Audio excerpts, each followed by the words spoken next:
parte de fisiopatología de arritmias cardíacas. Bien, el término correcto de arritmias en realidad es disritmias, ¿no? Porque la arritmia es irregular, pero como vamos a ver, hay arritmias que son regulares y arritmias que son irregulares. Por eso el término correcto es disritmias, que viene de disregulación del ritmo cardíaco. Algunos conceptos básicos que hay que recordar, anatómicos, por ejemplo, nuestro marcapaso, que es el nodo sinusal, se ubica en el techo de la aurícula derecha, ¿no? Colindante en la desembocadura de la vena cava superior. Luego recuerden que el nodo aurículo-ventricular está en el triángulo de Koch, el haz de His está en el trígono fibroso derecho, y recuerden que por acá la llamada banda moderadora pasa la rama derecha del haz de His, ¿ya? Y la rama izquierda se divide en rama anterior y rama posterior. La siguiente. De la circulación desde el punto de vista del ritmo cardíaco, lo que más nos importa acá es la arteria coronaria derecha, porque esta es la que da rama para el nodo sinusal, para el nodo auriculoventricular, para el haz de His. En cambio, desde el punto de vista mecánico, la que más nos importa es la coronaria izquierda, porque es la que irriga la mayor parte del ventrículo izquierdo, que es el que tiene la función mecánica. Entonces, cualquier afectación que involucre a la arteria coronaria derecha, vamos a tener trastornos en el ritmo cardíaco. La siguiente. La inervación cardíaca es muy importante, ¿no? Para entender las alteraciones básicas del ritmo cardíaco, ya sea bradicardia o ya sea taquicardia. Y acá recuerden que la inervación simpática, que la da la cadena simpática, los ganglios cervicales y torácicos superiores, miren dónde predomina, en los ventrículos. Por eso el principal efecto del simpático es aumentar la fuerza de contracción. En cambio el parasimpático, que es a partir del vago, predomina en las aurículas. El efecto principal del parasimpático, del tono vagal, es disminuir la frecuencia cardíaca. Lo contrario del simpático, ¿no? La siguiente. Recuerden las propiedades del corazón. Este es muy importante. El automatismo, que es la propiedad por el cual el corazón genera su propio impulso. Y no solo lo genera, sino lo conduce, y eso se llama dromotropismo. Entonces genera y conduce su impulso. Pero además de eso tiene fuerza de contracción, ionotropismo, frecuencia, una descarga, la frecuencia normal es de 60 a 100 por minutos, cronotropismo, y la propiedad de excitabilidad. Recuerden, en el cuerpo solo dos células son excitables, las neuronas y el miocito cardíaco. Eso se llama vagmotropismo. Y si ionotropismo es contracción, la relajación se llama lusotropismo. Entonces acá, desde el punto de vista de arritmias que vamos a revisar, nos importa esto: automatismo, generar impulso, y dromotropismo, que es conducir el impulso. La siguiente. Ya está. En nuestro sistema especializado en generar y conducir el impulso se llama el sistema sinusal. Nuestro marcapaso fisiológico, no se olviden, es el nodo sinusal, cuya frecuencia de descarga es de 60 a 100 por minuto. Por eso comanda el ritmo cardíaco. Y cada vez que el nodo sinusal comanda el ritmo cardíaco, ¿qué voy a ver en el electrocardiograma? La onda P. Cada vez que yo vea en el EKG onda P, quiere decir que el ritmo es sinusal, porque el nodo sinusal está tomando el comando del ritmo cardíaco. Entonces ese es nuestro marcapaso. Si falla el nodo sinusal, nos queda el nodo AB, el nodo auriculoventricular, también llamado de Aschoff-Itawara, que se ubica a nivel, como habíamos mencionado, del triángulo de Koch, cuya descarga es menor, de 40 a 60. Luego tenemos el haz de His, y luego la rama derecha, rama izquierda, anterior, posterior, y al final tenemos las fibras de Purkinje. Por debajo del nodo AB, el haz de His o las fibras de Purkinje también pueden tomar el mando del ritmo cardíaco, pero su frecuencia es mucho menor, 30 a 40. Por eso cada vez que yo me voy alejando de la aurícula y toma el control del mando del ritmo cardíaco, la frecuencia va a ir disminuyendo. Entonces voy a tener bradicardias severas, ¿ya? Cada vez que me alejo del nodo sinusal. Con respecto al potencial de acción, recuerden esto básico: El potencial de reposo es la fase 4, dando por la bomba de sodio y potasio. Luego tenemos la fase 0, esta es muy importante, porque en la fase 0 es la de despolarización. La célula invierte su carga. ¿Cómo es la carga afuera de la célula? ¿Positivo o negativo? Afuera es positivo, adentro negativo. Entonces eso se invierte. Afuera negativo y adentro positivo. Eso se llama despolarización y esa es la fase 0, entrada de sodio. Luego tenemos la fase 1, salida de potasio, repolarización precoz. Fase 2, muy importante, entrada de calcio. Esta es la llamada fase de meseta, donde entra calcio. Y esta es la fase 3 de repolarización, donde sale potasio. Fase 3 de repolarización. Ese es el llamado potencial de acción. Fase 0, despolarización. 1, repolarización precoz. 2, meseta. Y 3, repolarización tardía. ¿No es cierto? Y esto tiene su expresión en el EKG. Por ejemplo, la fase 0 de despolarización, ¿con quién se correlaciona? Con el complejo QRS. Por eso el QRS, ¿qué representa? La despolarización del ventrículo. Fase 0. La onda T, ¿qué representa? La onda T es repolarización del ventrículo. Se va a correlacionar con la fase 3 de repolarización. O sea, el potencial de acción al final tiene su traducción en el EKG, que es el registro de la actividad eléctrica, ¿no? La siguiente. Ya está. Entonces, las células encargadas de generar y conducir el impulso se llama sistema sinusal. ¿Quiénes son? Básicamente es las células del nodo sinusal, del nodo AB, del haz de His, etc. ¿Estamos? Pero tenemos también células encargadas de ¿qué? De la contracción. Células de la aurícula, del ventrículo y células que conducen rápidamente el impulso, que son las fibras de Purkinje. Entonces, tenemos dos tipos de potencial de acción. El potencial que ven por acá, que hemos revisado hace un momento, 0, 1, 2, 3, 4, se llama potencial de acción rápido. ¿Por qué se llama potencial de acción rápido? Porque en la fase 0 entran sodios por canales rápidos. Por eso el potencial es rápido. Y la pregunta es, ¿quién tiene potencial de acción rápido? Las células contráctiles, aurícula, ventrículo, y las que conducen más rápido el impulso cardíaco, que son las fibras de Purkinje. Estas células contráctiles tienen potencial de acción rápido, porque su función es mecánica. Deben contraerse en forma unísono, todas juntas. En cambio, las células de nuestro sistema eléctrico, que es el nodo sinusal, el nodo AB, ¿cómo es su potencial de acción? Miren, lento. ¿Por qué se llama lento? Potencial de acción lento. Porque la fase 0 entra calcio por canales lentos. Esa es la diferencia. Acá entra sodio por canales rápidos y acá entra calcio por canales lentos. ¿Y por qué el nodo sinusal es nuestro marcapaso? Porque la fase 4 en estas células, la fase 4, miren, tiene una pendiente. Esa pendiente de la fase 4 se llama despolarización automática. Tú, para que una célula contráctil se despolarice, tienes que estimularla externamente. O sea, para que estas células que tienen potencial de acción rápido se despolaricen, tienes que estimularla. En las que tienen potencial de acción lento, que es el nodo sinusal y el nodo AB, no necesitas estimularlas, solitas se despolarizan. Su fase 4 es de despolarización automática. ¿Estamos?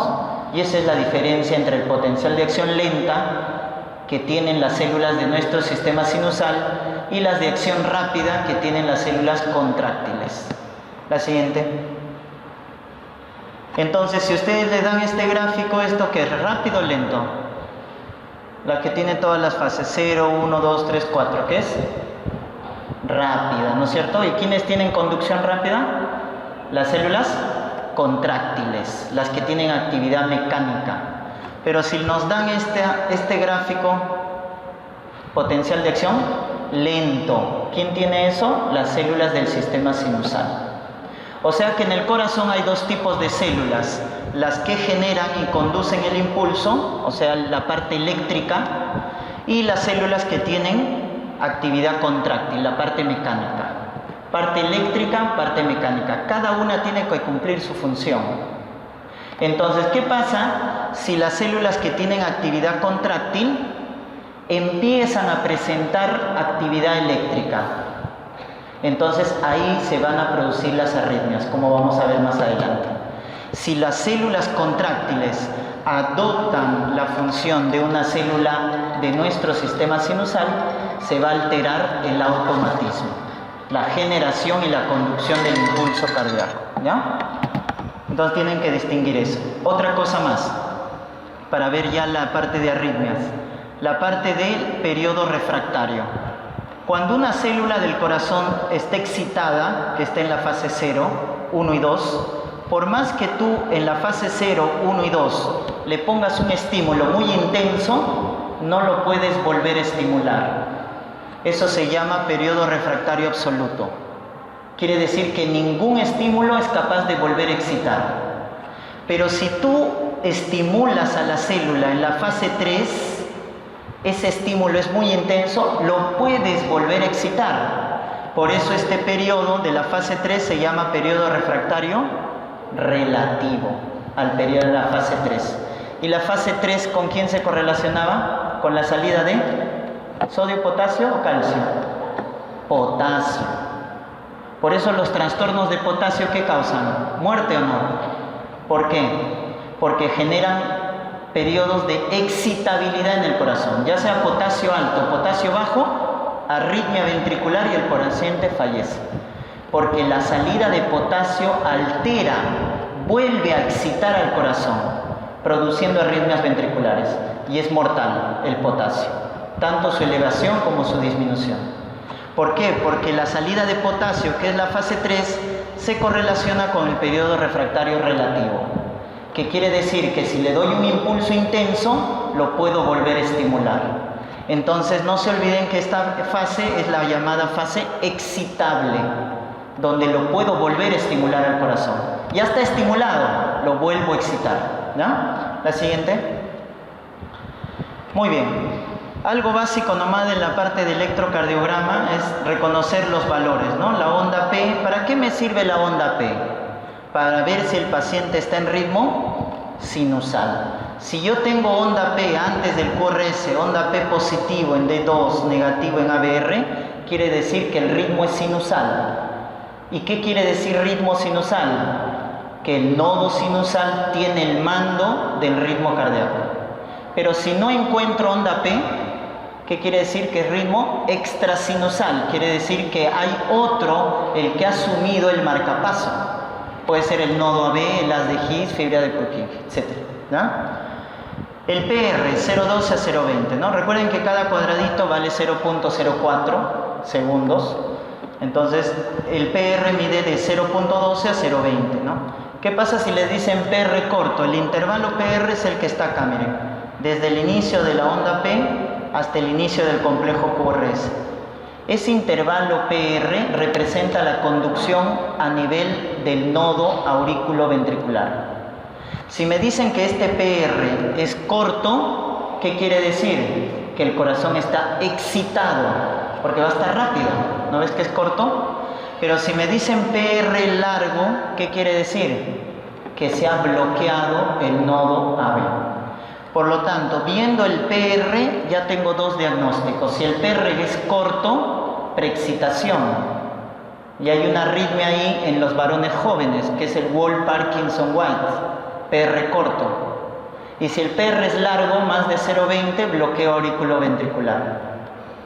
Luego tenemos el complejo QRS, que mide de 2 a 3 cuadraditos. ¿Qué pasa si tengo un QRS normal? La arritmia se ubica en la aurícula supraventricular, QRS normal. Pero si el QRS está ancho, más de 0,12, quiere decir que la arritmia se ubica en el ventrículo. Las arritmias ventriculares van con QRS ancho, no se olviden. Y del intervalo QT, que es este de acá, te tienes que acordar el QT largo, más de 0,40, porque el QT largo te va a producir una arritmia mortal, que es el Torsades de Points o taquicardia polimórfica. cuyo factor de riesgo es cutelar. ¿Estamos? Muy bien, entonces para eso nos sirve el EKG, para determinar si hay alguna alteración o no. ¿Ya? Muy bien. La siguiente. Ya está, vamos con la parte entonces de la génesis de las arritmias cardíacas. Entonces, una arritmia, como les había comentado, el término correcto es disritmia, ¿ya? Porque hay regulares y irregulares. Puede ser producida por dos factores: alteración de la generación del impulso o alteración de la conducción.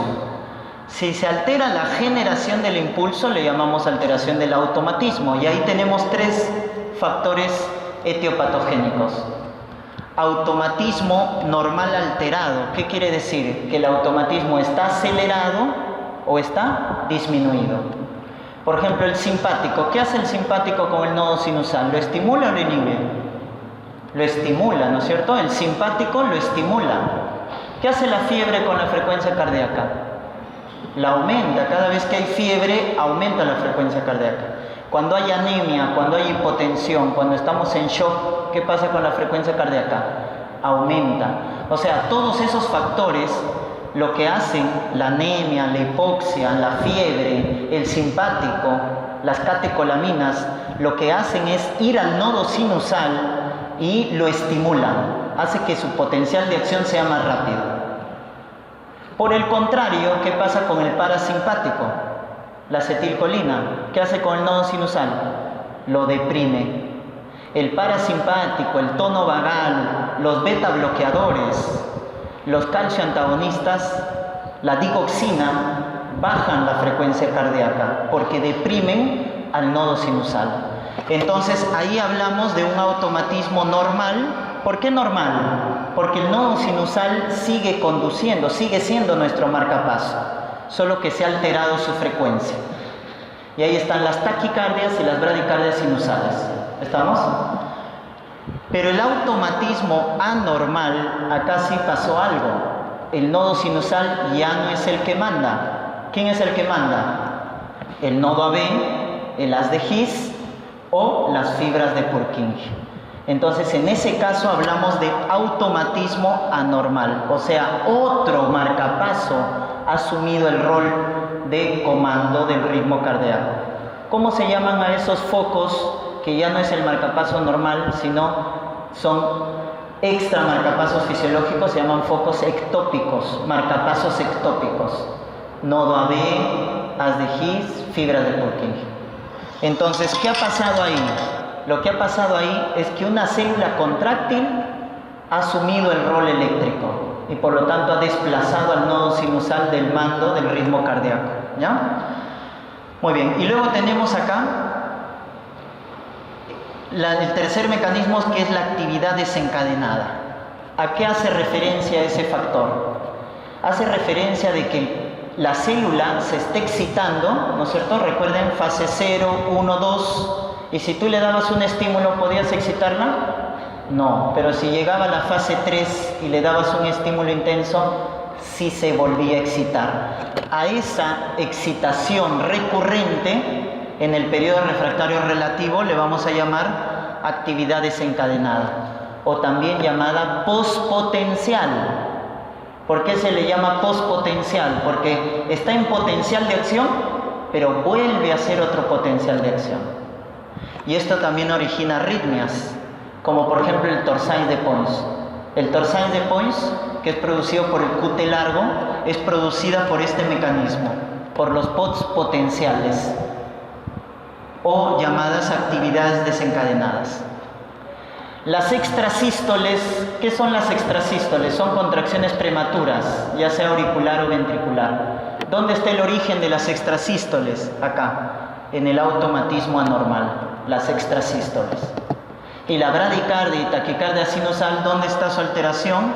Acá, en el automatismo normal alterado. ¿Estamos?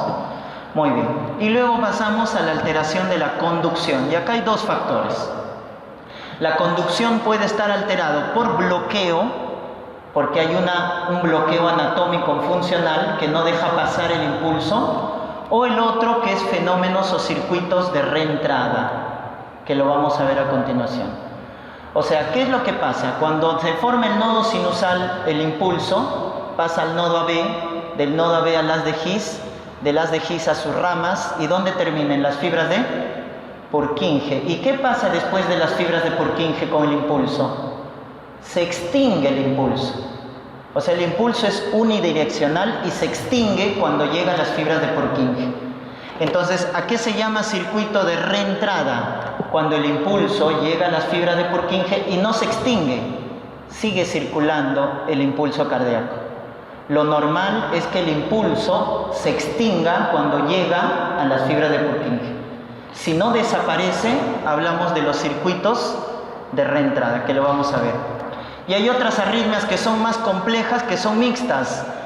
Alteración de la generación y la conducción. Por ejemplo, acá está la arritmia más frecuente de la práctica clínica, la fibrilación auricular. La fibrilación auricular es una alteración de la conducción y la generación. ¿Ya? La siguiente.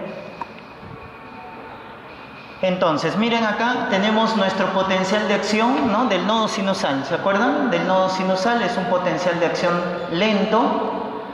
Acá está, miren, la fase 4 de despolarización automática. Esta es la despolarización automática y este es el potencial de umbral.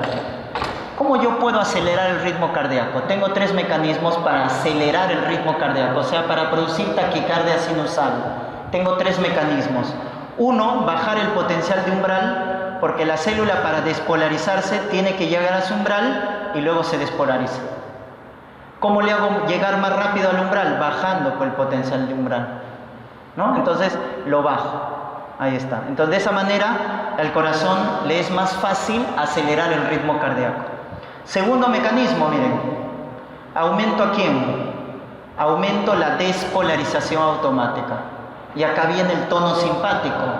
¿Qué hace el tono simpático? Aumenta la despolarización automática. O sea, hace que el nodo sinusal descargue más rápido sus despolarizaciones. Por lo tanto, su frecuencia va a ser más de 100. Y el tercer mecanismo por el cual se va a producir, ¿no?, aceleración del ritmo cardíaco es básicamente acelerar los dos, ¿no? O bajamos el umbral y aumentamos lo que viene a ser la despolarización automática, ¿no? O sea, combinamos los dos factores. La siguiente. Entonces, lo que hemos visto hace un momento es lo que va a producir la taquicardia sinusal, cómo aceleramos el ritmo. Y lo contrario, cómo bajamos el ritmo. Estamos acá. Por el potencial de acción se reduce la frecuencia cardíaca por el efecto parasimpático. ¿Y qué hace el parasimpático? Miren, baja la despolarización automática. Y miren la pendiente de la despolarización automática, la fase 4, lo enlentece la despolarización. O sea, la disminuye y la enlentece. Por lo tanto, la frecuencia cardíaca disminuye. Entonces es el efecto contrario. El anterior producía taquicardia sinusal y esto de acá va a producir bradicardia sinusal. En estas dos, tanto taquicardia como bradicardia, estamos hablando de automatismo normal, porque el nodo sinusal comanda, pero está alterado su frecuencia. La siguiente. Y esta es la actividad desencadenada, ¿se acuerdan? De los postpotenciales. Miren cómo la célula está excitada, pero miren, se puede volver a excitar. Y hay dos tipos de postpotenciales, precoz y tardío. ¿Cuál nos interesaba? El que producía el Torsades de Points. ¿Quién produce el Torsades de Points? El postpotencial precoz. El postpotencial precoz es el que produce el Torsades de Points, que es una arritmia ventricular maligna que puede causar la muerte. ¿Ya? Siguiente. Y acá vemos ya la alteración de la conducción del impulso. Teníamos dos alteraciones de la conducción, bloqueo y circuitos de reentrada. Entonces, normalmente el impulso debe viajar, ¿no es cierto? Viaja en una dirección y luego se extingue. Pero ¿qué es lo que pasa? Miren, los circuitos de reentrada se van a producir cuando hay un obstáculo anatómico. Hay un obstáculo, entonces el impulso no puede progresar, entonces forma una cola, miren, esta es la cabeza y forma una cola. Como no puede progresar porque hay un obstáculo, forma una cola. Y normalmente se debería extinguir el impulso, Pero no, el impulso va a seguir porque esta zona no ha sido excitada por el obstáculo que ha habido. Entonces se establece un circuito de reentrada acá, con una cabeza y una cola. Y se establece el circuito de reentrada. Entonces, para que se forme un circuito de reentrada, tiene que haber un obstáculo. De esa manera, el impulso viaja por la zona que no ha sido despolarizada y se completa el circuito. Entre la cabeza o frente de onda, que viene a ser esto, la cabeza o frente de onda, y la cola de la onda, que es la zona que va a continuar, que no se extingue del impulso, hay una distancia, que es el llamado intervalo o gap excitable, que es una zona de miocardio muy sensible a la excitación. ¿Por qué? Porque esta zona no se había despolarizado, ya que acá había un bloqueo. Cuanto más corto este gap, el corazón es más excitable y por lo tanto es más sensible a las arritmias. Estos circuitos de reentrada por ejemplo, ¿qué arritmia tienen su sustento fisiopatológico en estos circuitos de reentrada? ¿Cuál es la arritmia en la mujer joven que viene a la emergencia con palpitaciones regulares de inicio y fin súbito? Mujer joven con palpitaciones regulares de inicio y fin súbito. La taquicardia paroxística supraventricular. La taquicardia paroxística supraventricular tiene su sustento acá, en los circuitos de reentrada. El flúter auricular también se produce por fenómenos de reentrada. El flúter auricular. Pero lo que estamos viendo acá es un circuito de reentrada por un bloqueo anatómico. Un bloqueo anatómico. ¿Ya? La siguiente. Estos circuitos de reentrada también se pueden producir por un bloqueo funcional. Es decir, no hay una lesión anatómica, sino hay una alteración eléctrica de la célula, electrofisiológica, que se va a considerar como bloqueo funcional. La célula está bien estructuralmente, pero su función eléctrica está alterada. Entonces, lo que hemos visto hace un momento es un bloqueo anatómico. Y eso va a producir un circuito de reentrada grande que se llama macro reentrada. Pero los bloqueos funcionales van a producir micro reentradas. Bloqueos funcionales. Y ahí tenemos dos tipos, ¿no? El llamado circuito guía, que son pequeños circuitos, por eso se llaman micro reentradas, pequeños circuitos que van produciendo, miren, impulsos. O la onda en espiral, igual, bloqueo funcional que va produciendo impulsos. Son varios mecanismos, pero la idea que deben tener es que en los circuitos de reentrada hay dos tipos, macro, micro. El macro es por bloqueo anatómico y el micro por bloqueo funcional. La macro reentrada, que es por bloqueo anatómico, es de la taquicardia paroxística supraventricular y del flúter auricular. Y el bloqueo funcional que produce micro reentradas es de la fibrilación auricular. Esta de acá, el bloqueo funcional con micro reentradas, produce fibrilación auricular. La siguiente.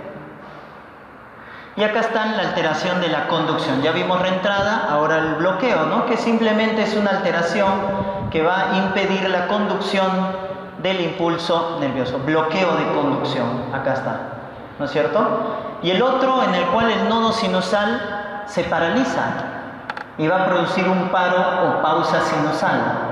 De lo que está descargando el nodo sinusal se paraliza, entonces produce un paro o pausa sinusal. ¿Estamos? Ya está, entonces el resumen de la alteración fisiopatológica que producen las arritmias es: o se altera la formación del impulso, automatismo, normal alterado, ¿no es cierto? Como hemos visto, anormal o actividad desencadenada, que son los postpotenciales, o la alteración de la conducción, reentrada y bloqueo. Esos son los mecanismos. O mixtos, alteración de la formación y la conducción. La siguiente. Entonces, si ustedes quieren saber la parte fisiopatológica, acá es al revés, porque arritmias es un poco complicado el tema, hay que saber bastante de electrofisiología. Entonces, para el médico, ¿qué nos importa? No tanto la parte física, la parte química. Para el médico lo que nos importa es reconocer la arritmia para poder tratarla. Entonces, si yo quiero saber fisiopatología y les preguntan la bradicardia o la taquicardia sinusal, ¿por qué fenómeno se produce? ¿Quién está alterado? ¿El automatismo o la conducción? ¿Quién se altera en la bradicardia o la taquicardia? El automatismo está alterado, la generación del impulso. ¿Qué pasa en la taquicardia? El nodo sinusal está muy estimulado. ¿Quién estimula el nodo sinusal? El tono simpático, la fiebre, la anemia, la hipotensión, la hipoxia, shock, cafeína, tabaco. Todos esos factores aceleran al nodo sinusal, alterando su frecuencia y la aumentan. Taquicardia sinusal, frecuencia más de 100. ¿Qué enfermedad endocrinológica causa taquicardia sinusal? Dice, es su arritmia más frecuente. Paciente delgado que está en reposo y está en taquicardia sinusal. Hipertiroidismo, la enfermedad de Graves-Basedow. El hipertiroidismo, las hormonas tiroideas estimulan al nodo sinusal, produciendo taquicardia. ¿Se dan cuenta? Entonces, ¿qué está alterado acá? El automatismo. Lo contrario, la bradicardia. Está inhibido el nodo sinusal. ¿Quién inhibe al nodo sinusal? El tono parasimpático, la acetilcolina, y acá recuérdate de los fármacos: beta block, calcio antagonistas, digoxina. Esos son los llamados frenadores del nodo sinusal. Cuando veas terapéutica te van a preguntar quiénes son los frenadores del nodo sinusal, quiénes inhiben al nodo sinusal: beta block, calcio antagonistas, digoxina. Van a producir bradicardia sinusal. Entonces, estas dos arritmias que son básicas son producidas por alteración del automatismo. La siguiente. ¿Y qué pasa si el nodo sinusal se paralizó? Deja de lanzar descargas. Se produce esto, un paro sinusal o pausa sinusal, que cuando da síntomas se llama enfermedad del nodo sinusal y hay que colocarle marcapaso. O sea, es como un foco que se prende y apaga, ¿no? Está bien y se apagó, pero de nuevo se prende, pero de nuevo se apaga y de nuevo se prende. Entonces, en esos momentos en que se apaga, se produce un paro o pausa sinusal. Y si eso genera hipotensión, si genera síncope, hay que colocarle un marcapaso al paciente. ¿Estamos? ¿Y acá qué está alterado? ¿El automatismo o el dromotropismo? ¿Qué está alterado? ¿La generación o la conducción? Vamos, chicos. La generación del impulso. Está enfermo el nodo sinusal. Está alterado el automatismo. Eso es lo que debe reconocer, nada más. Alterado la conducción o la generación. Porque por lógica, si está alterado la generación, ¿qué le vas a colocar al paciente cuando está alterado la generación? Si tu nodo sinusal, que es el marcapaso, falla, ¿qué le vas a colocar? Marcapaso. Entonces ya sabes el tratamiento cuando está alterado el automatismo. El dromotropismo es la conducción, es otra forma como se pueden generar las arritmias. Y esto de acá es frecuente en los niños, por si acaso, la arritmia sinusal. El niño cambia el ritmo de su frecuencia con la respiración. El niño cuando inspira hace taquicardia, cuando expira hace bradicardia. Eso se llama arritmia sinusal. Eso es fisiológico en los niños, por si acaso. No es en realidad algo patológico. En los niños es normal. En el adulto sí es patológico. La siguiente. Ya está. Entonces, ¿qué pasa si tu nodo sinusal se apagó? Dejó de conducir. Alguien tiene que asumir el ritmo, porque si no entras en paro.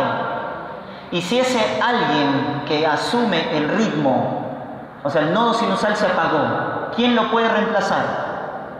¿Quién lo puede reemplazar si el nodo sinusal se apagó? ¿El nodo AB o el haz de His, verdad? Si lo reemplaza el nodo AB o el haz de His, se va a llamar escape. El corazón está escapando porque el nodo sinusal se apagó. ¿Quién es su escape? El nodo AB y el haz de His. ¿Dónde está el nodo B? ¿En la aurícula o en el ventrículo? En la aurícula. Y cuando la arritmia estaba en la aurícula, ¿cómo estaba el QRS? ¿Normal o ancho? normal. El QRS está normal cuando está en la aurícula. Entonces, ¿cuándo llamaremos escape supraventricular? O sea, que esté ubicado en la aurícula. Miren, acá está la pausa. Miren, el nodo sinusal se apagó, pero vemos acá, el corazón se escapa y produce de nuevo QRS. Este es un escape después de una pausa. Pero ¿cómo está la medida del QRS? Normal, por eso es supraventricular. Porque si después de la pausa, miren este QRS ancho, escape ventricular. ¿Se dan cuenta? Si el QRS es normal, supraventricular. Si el QRS es ancho, ventricular. O sea, los escapes se producen secundarios ¿a quién? A una pausa sinusal. Los escapes son posteriores a una pausa sinusal. Si tú juntas los escapes supraventriculares, formas esta arritmia, ritmo de la unión. Si tú juntas escapes ventriculares, formas el ritmo idioventricular, que ya lo van a ver en la parte de clínicas. En general, si escuchas esto de acá, ¿qué está alterado? ¿El automatismo o el dromotropismo? Seguimos hablando de ¿qué? De la generación del impulso. Está alterado el automatismo. La siguiente. Ahora, la pausa, ¿a qué te suena? Pausa es bradicardia, ritmo lento. Pero si yo te menciono extrasístole, es lo contrario, ritmo rápido. Extrasístole es contracción prematura. Entonces, miren, el corazón se está contrayendo normal, y miren, acá se metió una onda P. O por ejemplo acá, miren, QRS normal, y miren, una QRS se mete. Esas contracciones prematuras se llaman extrasístoles. Si el QRS es normal, auricular. Si el QRS es ancho, ventricular. Las extrasístoles son ritmos rápidos, contracción prematura. Los escapes son ritmos lentos, después de una pausa sinusal. Acá nuevamente lo que está alterado es el automatismo, porque se está formando rápido el impulso. La siguiente. Si tú juntas varias extrasístoles auriculares, ¿qué formas? Esta de acá, taquicardia paroxística supraventricular. Juntaste varias extrasístoles auriculares. Y esta es la típica de la mujer joven que viene por palpitaciones regulares de inicio y fin súbito. Su frecuencia es de 150 a 250. Pregunta, ¿cuál es el fenómeno que causa la taquicardia paroxística supraventricular típica de la mujer joven? ¿Cómo se producía fisiopatológicamente? Por los circuitos de reentrada. O sea que acá esta arritmia sí está producida por automatismo, dromotropismo, alteración. Dromotropismo. Esta se produce por circuitos de reentrada. ¿Estamos? Y si tú juntas varias extrasístoles ventriculares, produces la taquicardia ventricular. Vas a juntar varias extrasístoles ventriculares y se produce la... ¿Cómo reconozco que es ventricular? Porque el QRS está ancho, miren. Por eso es ventricular. ¿Ya? Es la taquicardia ventricular. La siguiente. Y esta es la maligna, ¿no? El Torsades de Pons. ¿Por qué se producía el Torsades de Pons? Por los postpotenciales. ¿Se acuerdan los postpotenciales precoces? Que la célula se excitaba de nuevo, ¿no es cierto? En la fase 3. Los postpotenciales precoces o actividad desencadenada es la que produce el Torsades de Pons. ¿Y cuál es el factor de riesgo? El QT largo. Eso no te olvides. Y hay una lista enorme de fármacos o causas que producen QT largo. Por ejemplo, trastornos electrolíticos. Y acá no hay pierde. Todos los electrolitos bajos producen QT largo. O sea, potasio bajo, calcio bajo, magnesio bajo producen QT largo. Y el QT largo produce Torsades de Pons. Fármacos. ¿Qué antibiótico produce QT largo? Eritromicina. Por eso en los lactantes eritromicina está contraindicado. ¿Qué antihistamínico produce QT largo que ha sido retirado del mercado? Terfenadina. Terfenadina es un antihistamínico que se retiró porque producía QT largo y producía Torsades de Pons. ¿Estamos? Muy bien. Órganos fosforados, insecticidas también. Miren, reconozcan la taquicardia ventricular. Esta se llama taquicardia ventricular polimórfica o Torsades de Pons o taquicardia helicoidal. Miren su forma. Este puede causar la muerte. La siguiente. Ya está. Y tenemos el síndrome de preexcitación, este es del varón joven, síndrome de Wolff-Parkinson-White, que también en la mujer joven, ¿quién era? Taquicardia paroxística supraventricular. En el varón joven es el Wolff-Parkinson-White, que se debe a una vía accesoria llamado haz de Kent. O sea, acá el nodo AB es el que comunica eléctricamente la aurícula con el ventrículo, pero tengo una vía accesoria, que es el haz de Kent. Entonces, ¿qué se va a producir acá? Miren, el impulso viaja del nodo sinusal al haz de His, pero también baja por la vía accesoria. ¿Y qué se está formando acá? El impulso no se extingue, sigue el estímulo. Circuitos de reentrada, pero debido a una vía accesoria, que es el haz de Kent. Es el PR corto, ¿no? No se olviden, cada vez que nos digan PR corto, varón con PR corto, Wolff-Parkinson-White. ¿Estamos? La siguiente. Hay dos tipos de conducción en el Wolff-Parkinson-White, antidrómica y ortodrómica. Ortodrómica es lo normal, miren. El impulso viaja del nodo sinusal al nodo AB, miren cómo baja, y sube, porque es un circuito de reentrada, sube por el haz de Kent. Baja por el nodo sinusal y sube por el haz de Kent, ortodrómica. Pero si el impulso del nodo sinusal, miren, baja por el haz de Kent y sube por el nodo AB, eso se llama antidrómica. Antidrómica, lo contrario. ¿Estamos? Ortodrómica es que baja por el nodo AB y sube por el haz de Kent. Antidrómica, baja por el haz de Kent y sube por el nodo AB. ¿Estamos? La siguiente. Y si te dicen PR largo, ¿qué está alterado? La conducción, ¿no es cierto? Pero ¿qué está alterado? O se ha producido bloqueo auriculoventricular, porque el PR está largo. Si la conducción es lenta, se llama de primer grado. Si ya hay bloqueo, se llama de segundo grado. Y si el bloqueo es completo, tercer grado. Bloqueo de primer grado quiere decir que la conducción es lenta. Segundo grado, el bloqueo es parcial. Y tercer grado, el bloqueo es total. Obviamente, ¿cuáles van a ser los peores? Los de segundo y tercer grado. El de segundo grado tiene dos tipos, MOVITS 1 y MOVITS 2.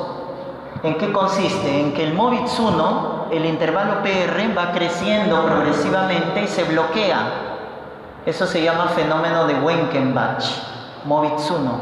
Crecimiento progresivo del PR y se bloquea. En cambio, el MOVITS 2 tiene PR constante y se bloquea. ¿Ya? Esa es la diferencia. Y el bloqueo de tercer grado es la disociación auriculoventricular. Acá sí es un bloqueo completo y la aurícula y el ventrículo están disociados. Acá lo que estamos viendo es la alteración de la conducción. ¿Ya? La siguiente.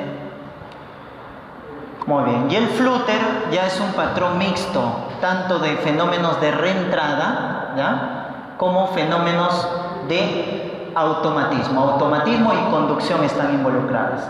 Este es regular, por si acaso. La siguiente. Y esta es la más frecuente en la práctica clínica, la fibrilación auricular, que se produce, miren, por circuitos pequeños, fenómenos de microrreentradas, múltiples microrreentradas y focos ectópicos, que se ubican ¿dónde? En la aurícula izquierda, en las venas pulmonares. Si me preguntan dónde está el origen de la fibrilación auricular, en las venas pulmonares, circuitos pequeños, microrreentradas y focos ectópicos. Acá no hay contracción de la aurícula y se forman trombos, se forman aurículas. Pues un paciente que hace cardioembolismo, su origen está en la fibrilación auricular. La siguiente. Hay una actividad desorganizada. Recuerden, la fibrilación auricular es irregular. ¿Estamos? Y estas dos, flúter y fibrilación, se producen en corazón enfermo. Siempre hay una cardiopatía subyacente. Cada vez que el corazón esté muy enfermo, o va a ser flúter o va a ser fibrilación auricular. No se olviden. Y es típica de gente mayor. La siguiente. Y este es ya ritmo de paro, ¿no? La fibrilación ventricular. Es el ritmo de paro. Acá sí ya hay una desorganización total. Está alterado todo, la conducción y la generación del impulso. Acá el único tratamiento que lo va a sacar al paciente es la desfibrilación. O sea, acá aplican su RCP. ¿no? Su descarga con el desfibrilador, 360 joules. ¿Estamos? Muy bien. Ahí nos vamos a quedar. Gracias.